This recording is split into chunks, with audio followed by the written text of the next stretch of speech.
अगर श्री कृष्ण के प्रति ऐसा किया तो तुम्हारे समस्त अनर्थ और पापों का नाश हो जाएगा, तुम भगवत प्राप्त हो जाओगे।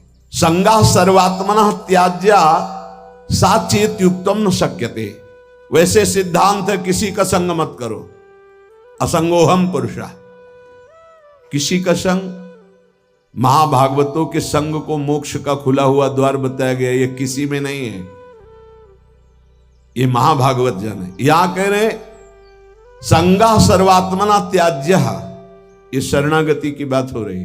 पहला है सर्वतज हरिभज, सामर्थ्य नहीं है तो समस्त आचरण, घर परिवार भगवद अर्पित भाव से हर कर्म कृष्णार्पणमस्तु, नाम जप, भगवत प्राप्त हो जाओगे। इसके लिए सावधानी है, संग का त्याग करो। कैसे संग का? बोले संगम त्यजित मिथुनावृत्तिनाम मुमुक्षु। जो मिथुन कहते हैं दो को, जो दो के संयोग से सुख प्राप्त होता है। एक आपकी रसेंद्रिय, एक वस्तु, इसके संयोग से प्राप्त हो सुख में जो मगन।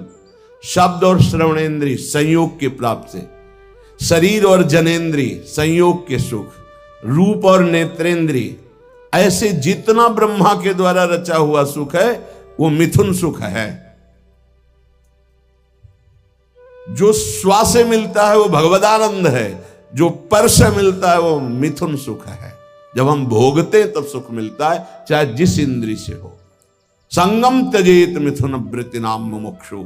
जो मुक्त होना चाहता है, भगवत प्राप्त करना चाहता है, उस शब्द स्पर्श रूप रस गंध का भोक्ता ना बन बैठे। कैसे फिर इससे निपटे? बोले भगवद अर्पित, भगवद अर्पित जीवन, भगवद अर्पित भोग, भगवद अर्पित विचार, मुक्त हो जाओगे। संगा सर्वात्मना त्याज्य, पूर्ण रूप से संग का त्याग कर दे। न विषय संग, न विषयी पुरुष का संग, एकमात्र महाभागवतों का संग, भगवत प्रेमियों का संग बड़ा दुर्लभ है। साचेत युक्तम न शक्यते। यदि तुम ऐसा नहीं कर सकते तो शासद भी सह कर्तव्य संता संगम्य भेषजम। फिर ऐसा करो, जो सतमार्ग में चलने वाले व्यक्ति हैं केवल उन्हीं का संग करो। जिनके पास बैठने से भगवत चर्चा होती है, नाम जप की बात होती है, भगवत कीर्तन, भगवत गुणानुवाद सुनने को मिलता है, बोधयंता परस्परम, ऐसा संग करो। चाहे स्त्री पुरुष, घर गृहस्थी, कोई भी हो, जिसके पास बैठने से भगवत चर्चा होती है, भगवत नाम, ऐसे लोगों का संग करो। शासद भी सा कर्तव्य, यही कर्तव्य है कि जो सद आचरण करने वाले लोग हैं उनका। पहली बात तो संगम सर्वात्मना त्याज्य, पर ऐसा करना बड़ा कठिन।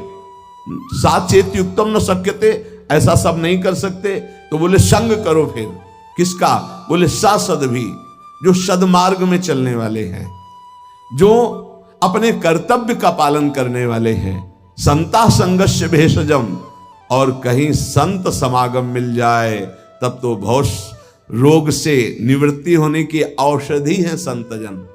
संत समागम मिला मानो संस्कृति के चक्र का अंत हो गया। बड़े भाग पाई सतसंगा, बिनय प्रयास होई भवभंगा। भार्यादिरनुकूलश्चेत् कारयेत् भगवत् क्रियाः, उदासीने स्वयं कुर्यात् प्रतिकूले गृहं त्यजेत्, तत्यागे दूषणम नास्ति यतो विष्णु परांगमुखः। यदि आप गृहस्थी में फंस चुके हैं, अब आपको भगवत प्राप्ति कैसे हो? तो कह रहे हैं स्त्री आदि परिवार जो भी है, सबको भगवत परायण होने की शिक्षा दी जाए। सब नाम जप करो। हमसे अगर तुम अपनापन रखते हो तो 10 मिनट ही सही, पर तुम नाम जप करो। भगवत प्राप्ति के लिए कैसे घर का माहौल होना चाहिए ये बता रहे हैं।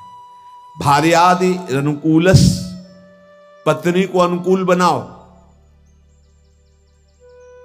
अनुकूल बनाने का मतलब उसको शासन के द्वारा अनुकूल नहीं बनाया जाता, किसी को प्रेम के द्वारा अनुकूल। प्रेम की भाषा बिना पढ़े लिखे लोग भी जानते हैं, पशु भी जानता है। छोटा बच्चा है, दुलार करो, प्रेम से ऐसे पुचकारो, किलकारियां मानने लगेगा। अभी उसको कोई ज्ञान नहीं, लेकिन प्रेम की भाषा वो भी जानता है। फिर वो तो अर्धांगिनी पत्नी है। लोगों के हृदय में पता नहीं क्या धारणा बैठ गई है, पुरुष रूप में हो गए तो अपने को पता नहीं ब्रह्म मानते क्या मानते हैं, कि लड़की वाला ब्याह करने आ रहा है, तुमको अपनी बेटी तुम्हारे घर में भेज रहा है, तुम्हारे जीवन भर के लिए तुम्हारा साथी चुन रहा है, तो लड़की वाले की तरफ ऐसी भावना की जाती मानो कोई पाप करके आया, कि आज मेरी पुत्री सुंदर है, पढ़े लिखे है, पर हमारे पास धन नहीं, तो जहां जाता हूं अपमान होता है, नहीं इतने में तो नहीं होगा ब्याह। तुम्हारा केवल लड़का है इसलिए तुम इतने गर्व में हो, क्या है तुम्हारे लड़के में कौन सी खास सी बात है? केवल लिंग परिवर्तन है तो स्त्रीलिंग में, वो पुरुष लिंग में, वो उसकी संतान है, वो तुम्हारे सामने झुक के दे रहा है, जो वो भेंट दे दे अपनी पुत्री को भाव से, वो बात अलग। तो वो अपने को गर्व मानते कि लड़का हो गया तो इतना दहेज लेंगे, और पर्चा ऐसे बनाते जैसे दुकान वाला व्यापारी पर्चा बनाता है, इतना इतना इतना, अब ले लो। तो ऐसे दूल्हे का हाथ पकड़ करके लड़की वाले को घर ले जाना चाहिए कि राधे श्याम, क्योंकि हमने पैसा दिया है। कैसा विचार समाज का है। तुम अपनी कमाई से सुखी नहीं होना चाहते हो, अपनी पुत्री दे रहा है, कुछ ना कुछ भाव से अपनी पुत्री को दे रहा है, तुम्हारा क्या भाव है?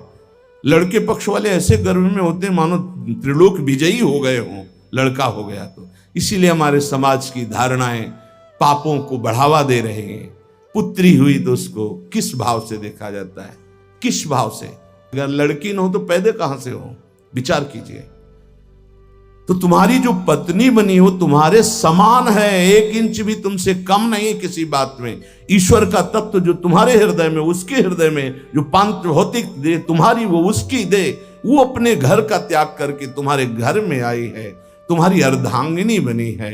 तो चाहिए कि तुम्हें प्यार के द्वारा अनुकूल, भार्यादि अनुकूल चेत कारेत भगवत क्रिया। प्रेम में बड़ी सामर्थ्य है। किसका परिवर्तन प्रेम से नहीं हो सकता है? कभी समाज में अगर ये बात समझ में आ जाए कि ये दहेज लेना नरक जाने का कार्य है, बोले अमुक ने दहेज, उन्होंने मांगा नहीं था, स्वतः अपनी पुत्री के लिए दिया था। किसी को भी अगर हमारे व्यवहार में पुत्री के साथ बहुत सी सामग्री उत्साह के साथ देने का भाव तो उनके पास है और उन्होंने दिया अपनी पुत्री को, तो आपने मांगा तो नहीं, वर पक्ष ने मांगा तो नहीं, आज बेचा जाता है। कैसी समाज की दुर्व्यवस्था है। ना सत्संग सुनते हैं, ना शास्त्र समझते हैं। तो बच्चियों के प्रति कितना निकृष्ट भाव आ गया कि एक गरीब आदमी की यदि लड़की पैदा होती तो माथे पे हाथ रख करके सोचता है कि मेरा दुर्भाग्य।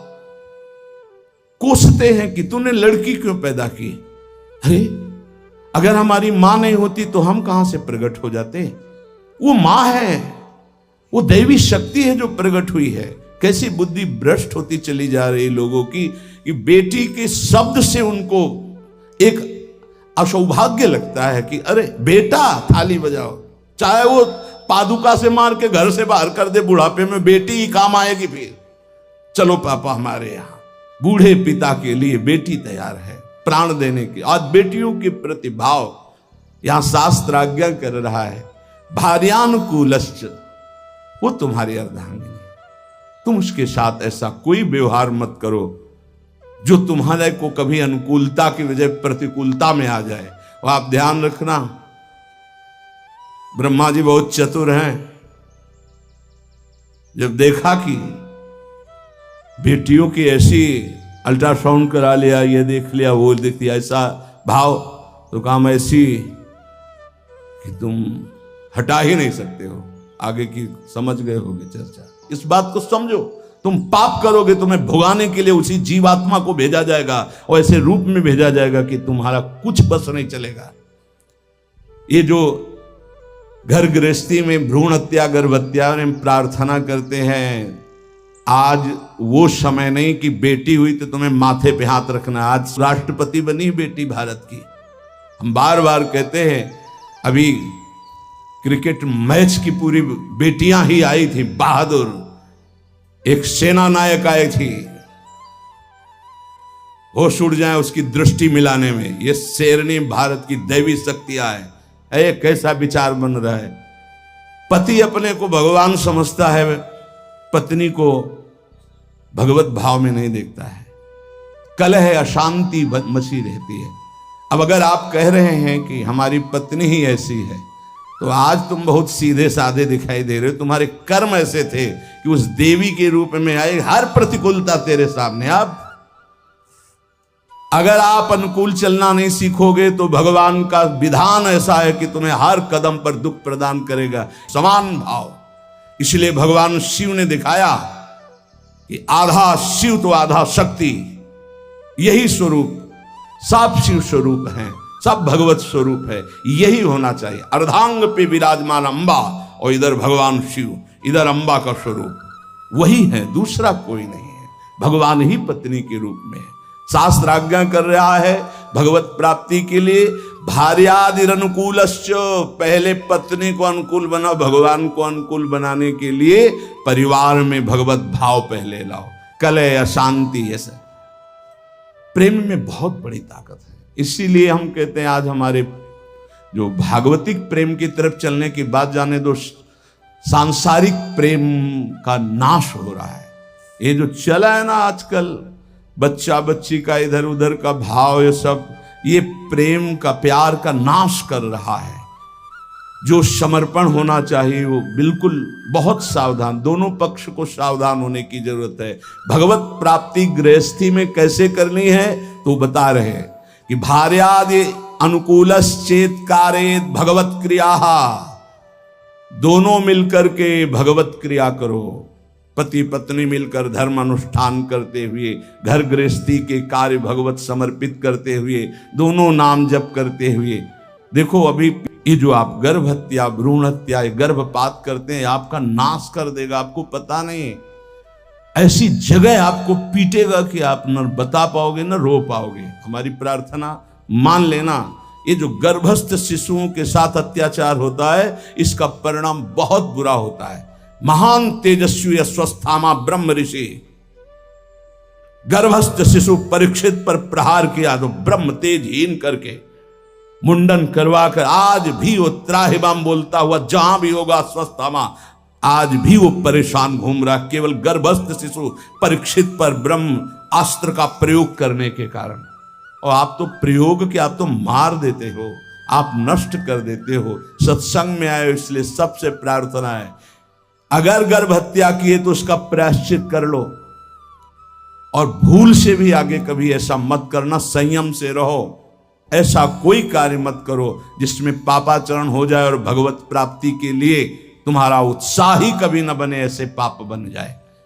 भार्यादि अनुकूलश्च, ये हम इसलिए कि कई घटनाएं देखे। हम निमुआ घाट कानपुर में गंगा के किनारे, प्रायः जहां एकांतिक घाट होते थे तो वहां व्यवस्थाएं, जैसे जो है आश्रम है तो एक भिक्षा मिल गई, दूर कुटिया कई बनी हुई संतों की, खाली है तो कुछ वर्ष वहां रह जाते थे, वहां रुके।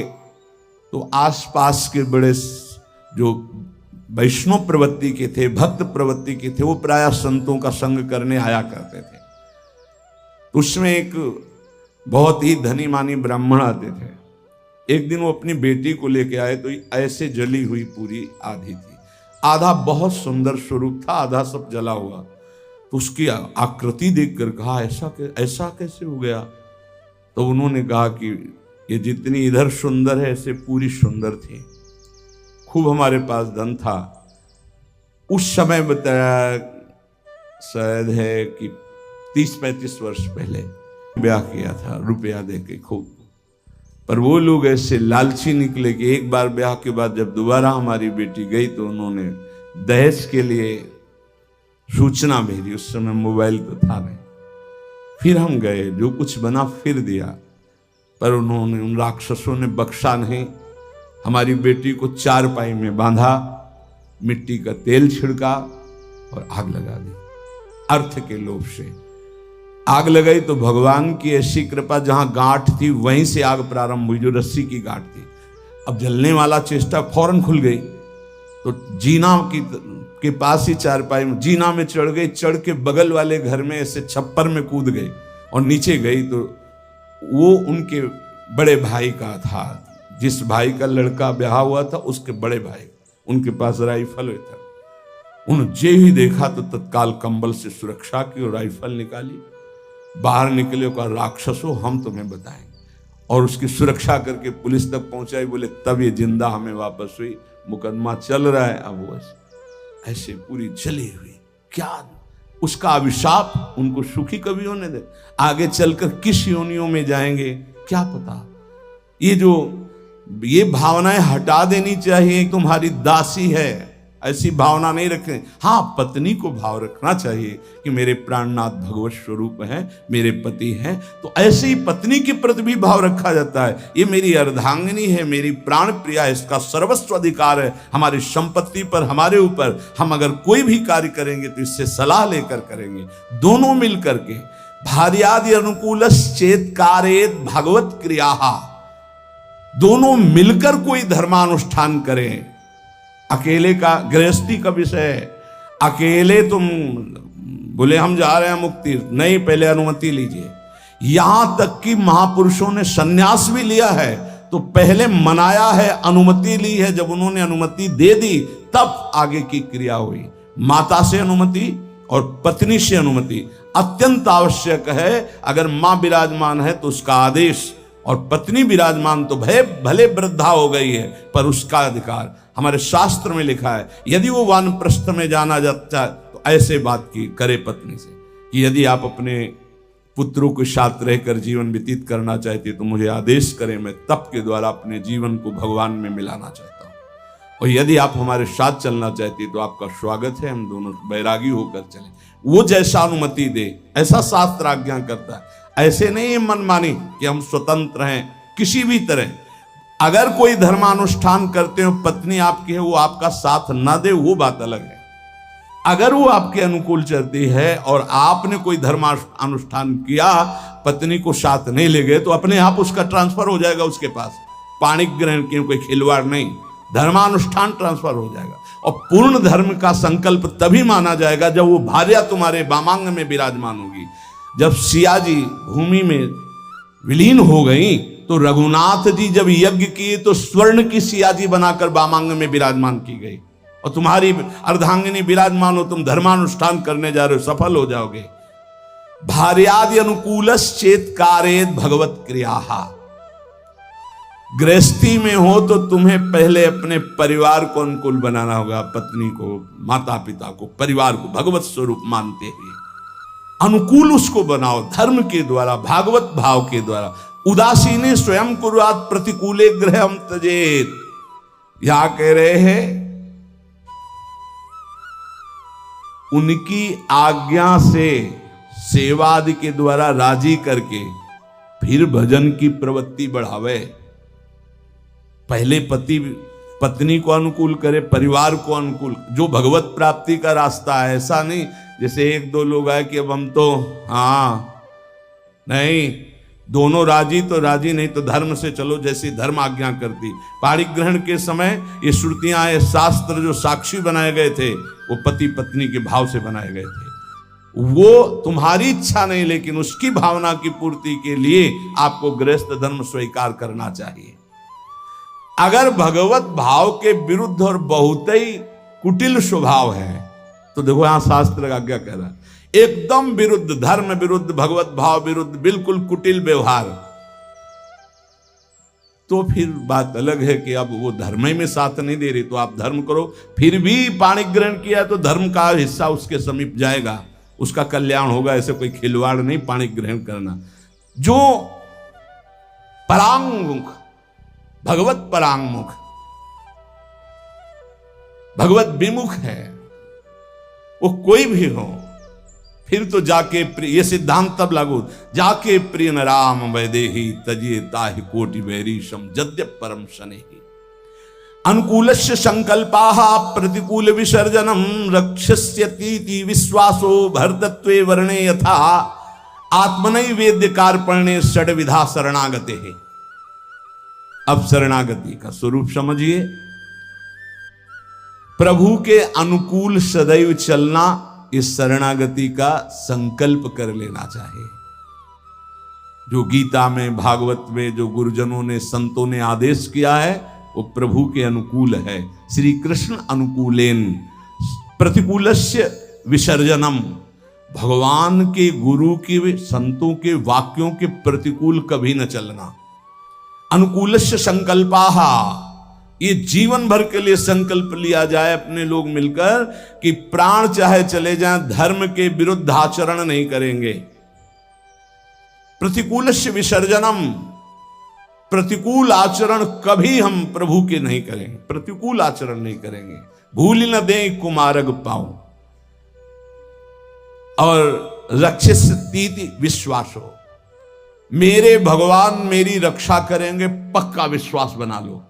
शरणागति की तरफ कदम बढ़ाने के लिए ये पक्का विश्वास बना लो, भगवान मेरी रक्षा। कई जगह ऐसी देखा है। एक जगह हम फूल चयन कर रहे थे प्रभु के लिए। अब चित्तवृत्ति प्रियाजू में फूलों को देख, ये फूल ऐसा, और कदम आगे बढ़ रहे थे और वो वाकूफ था। जैसे किसी ने हमको ऐसे रोक दिया, अचानक दृष्टि ऐसे ऐसे रोका, जैसे मानो कोई धक्का मारो, तो एकदम ऐसे अगला कदम जो गिरने वाला था वो एक एक कदम पे प्रभु, एक एक कदम पे, पूरे जीवन की बात कह रहे हैं, एक एक कदम पे प्रभु ने रक्षा की, प्रभु ने ही रक्षा की। तो रक्षिष्यतीति विश्वासो, दृढ़ विश्वास करो, जिनकी तुम शरण में हो तुम्हारे को हर समय देख रहे, तुम्हारी रक्षा करेंगे। कभी अगर ऐसी घटना दिखाई दे कि भगवान ने भक्त की रक्षा नहीं की, तो पहली बात है कि बाहरी आडंबर है, भक्ति में विश्वास निष्ठा नहीं है। पहली बात मान लीजिए। बाहर से कभी कभी इतना लुभावना स्वरूप होता है कि हनुमान जी जैसे परम ज्ञानी भी लुभायमान हो जाते हैं। जिस समय वो राम राम का कीर्तन कर रहा था, संत भेष था, पर्णकुटी थी, सरोवर था, बिल्कुल फिट ऐसा लग रहा था, जन्म जन्मांतरों से ऋषि ही है, वो है कालनेमी राक्षस था ना। हनुमान जी जैसे परम ज्ञानी प्रभावित हुए कि नहीं हुए? जाके प्रणाम किया, बोले मैं बैठे बैठे देख रहा हूं। अब रावण का पार्षद, उसको पता है युद्ध हो रहा है, बोले राम रावण युद्ध हो रहा है। महाराज मुझे पता है आप संजीवनी बूटी लेने जा रहे हैं। अरे महाराज आप तो त्रिकालज्ञ हैं। बोले हाँ, तुमको भी त्रिकालज्ञ बना सकता हूं। महाराज आदेश करो। बोले नहा के आओ, गुरु मंत्र दे रहे हैं। बिल्कुल भोले भगत की तरह हनुमान जी महाराज है। स्नान करने गए तो रघुनाथ जी ने प्रेरणा करी मकरी को, जब पकड़ा हनुमान जी को, हनुमान जी ने मुष्टिका का प्रहार किया तो वो देवी की रूप, अप्सरा के रूप में प्रकट हुई और कहा ये राक्षस है, भगत नहीं है। अच्छा, बोले कालनेमी राक्षस है, केवल आपको भगवान के सेवा से विमुख करना चाहता है, क्योंकि ये किसी भी तरह रात व्यतीत हो जाए ऐसा। बोले ऐसी सोच को तो हम तत्काल नष्ट करते हैं। हनुमान जी के बोले आओ गुरु मंत्र ले। बोले नहीं, पहले गुरु दक्षिणा ले आप। पूछ में लपेटा, गुरु दक्षिणा दी, जय श्री राम। देर नहीं लगी, पहुंच गए द्रोणागिरी पर्वत। तो कभी कभी ऐसा होता है कि हम जैसे देख रहे हैं तो वैसा नहीं होता। दूसरी बात, कभी कभी ऐसा होता है कि किसी भगवत प्राप्त महात्मा के ऊपर भी ऐसी घटनाएं देखी गई, उनका अंतिम निर्णय ऐसा ही भगवान ने पहले से निश्चय कर रखा है। तीसरी बात होती है कि कभी कभी हम भक्त को गिरते हुए देखते हैं, भ्रष्ट होते होते, तो कीन हो इस कबहू अभिमाना, सो खोवंचा कृपा निधाना। नहीं तो दृढ़ विश्वास रखो, रक्षिष्यतीति विश्वासो, दृढ़ विश्वास, भगवान तुम्हारी रक्षा करेंगे, पक्का रक्षा करेंगे। कई जगह ऐसे जीवन में भक्तों के आते जहां भगवान स्वयं रक्षा करते थे, स्वयं देखा बिल्कुल कि साक्षात भगवान ही है। नहीं, इस समय कैसे हो सकता था? कई ऐसे हजारों घटनाएं। और भर्तृत्वे वर्णेय था, जैसे स्वामी सेवक को, जैसे अर्धांगिनी को धर्मज्ञ पति सदैव पोषण करता है। ऐसे उदाहरण कैसे बन सकता है भगवान के लिए? कोई प्राकृतिक उदाहरण है। भगवान सदैव अपने भक्त का स्वयं भरण पोषण करते हैं। योगक्षेमम भाम्यम स्वयं। एक बार इसी श्लोक पर किसी को संशय हुआ, बड़े विद्वान थे कि अनन्यश्चिंतयन्तो माम ये जनाः परिपासते तेषां नित्याभियुक्तानां योगक्षेमम भाम्यहम्। जो मेरा अनन्य चिंतन करता है उसके योगक्षेम का वाहन मैं करता हूं। तो बोले कभी ऐसा नहीं। भगवान को चाहिए था कि कराम्यहम्, मैं करवा देता हूं व्यवस्था। वाम्यम क्या स्वयं आते हैं? तो उन्होंने ऐसे काट करके गीता के शब्द को लिखा कराम्यहम्, लिखा योगक्षेमम वाम्यहम्, उन्होंने लिखा कराम्यहम्। अब जो विघ्न शुरू हुआ, कई दिन भारी वर्षा, ना भोजन, न कोई जजमान, न कोई, हर अव्यवस्था ही अव्यवस्था, त्राहिमाम मच गया। स्वयं भगवान श्याम सुंदर भोजन की सामग्री सब लेकर के आए। जब वो घर पे नहीं थे, गए हुए थे, देखा बड़ा सुंदर बालक और यहां से खून निकल रहा है, रक्त निकल रहा है। तो उन्होंने कहा कि बेटा ये कैसे? उनकी पत्नी ने कहा। तो उन्होंने कहा माँ, ये जो विद्वान ब्राह्मण तुम्हारे पति हैं उन्होंने चाकू से हमें काट दिया है। ऐसे निर्दयी कैसे हो सकते हैं? तुम किनके बेटे हो, कौन हो? बोले मत जानो, मैं आपको भी और आपके पंडित जी को भी बहुत प्यार करता हूं। ये लो सामग्री, कई दिनों के लिए ऐसी सामग्री, और ये लो रत्न रख दिया, इन्हीं से खूब खाते पीते रहना। उनको बता देना कि ऐसे अपराध न किया करें। जब पंडित जी लौट के आए तो उनके अर्धांगिनी, तुम इतने निर्दयी हो गए हो? तुमने इतने सुंदर सुकोमल बालक के भाल पर चाकू मार दी? पागल हो, पागलों जैसी बात कर। बोले विश्वास करो, देखो ये सामग्री, ये रत्न आदि वो रख गए हैं। और नवकिशोर बालक था, 14 वर्ष का, और वो कह रहा था पंडित जी ने। तो उनको, ओहो, मैंने गीता जी के एक शब्द को काटा था, वाह्यहम्। ओ प्रभु मुझे क्षमा करो, मुझे पता नहीं था, हम तो शब्द समझ रहे थे। गीता जी तो साक्षात आपका अंग है, वांग्मय स्वरूप है। और आज मुझे पता चल गया कि आप वाह्यहम् स्वयं करते हैं, कराम्यहम् किसी को भेजते नहीं, स्वयं आते हैं। हम पहचान नहीं पाते, श्री कृष्ण स्वरूप में आते हैं। तो विश्वासो भरतत्वे वर्णे यथा, भगवान तुम्हारे जीवन भर और जीवन के बाद का भी ठेका लेते हैं यदि तुम शरणागत हो। आत्मनि वेद्य कार्पण्य, आप अपने आप को समर्पित कर दो भगवान की शरण में और दीन हो जाओ। दैन्य भाव, दीन हो जाओ। दीन का मतलब वास्तविकता से देखो, हम कुछ नहीं कर सकते। हमारे भगवान हमको मनुष्य दे दिया, हमको सत्संग दिया, हमको नाम जपने की प्रेरणा दी, हमको नाम मिला, नाम की सामर्थ्य जागृत हुई, भगवत प्राप्ति हुई। सब में केवल भगवान की विशेष कृपा ही कृपा। सर्वसंग परित्याग, असमर्थ हैं तो साधु संग तुम्हें समर्थ बना देगा। भगवत सेवा के अनुकूल भाव पदार्थ ग्रहण करो, प्रतिकूल पदार्थों का, भावों का, व्यक्तियों का त्याग करो। परिवार को अनुकूल बनाने की चेष्टा करो, पत्नी पुत्र आदि से वैर विग्रह झगड़ा आदि मत करो। भाग करके कहीं जाने की जरूरत नहीं कि हम परिवार त्याग दिए। पहली बात, वहीं रहकर भजन। यदि वहां सब प्रतिकूल व्यवहार है और भगवत विमुख जन है, फिर आपके लिए छूट है। क्या? आप अपने भगवत भाव को पुष्ट कर सकते हो। पांचवा, दृढ़ विश्वास प्रभु में, आत्मनिवेदन और दैन्यता, ये महान सद्गुण शरणागति के अंतर हैं।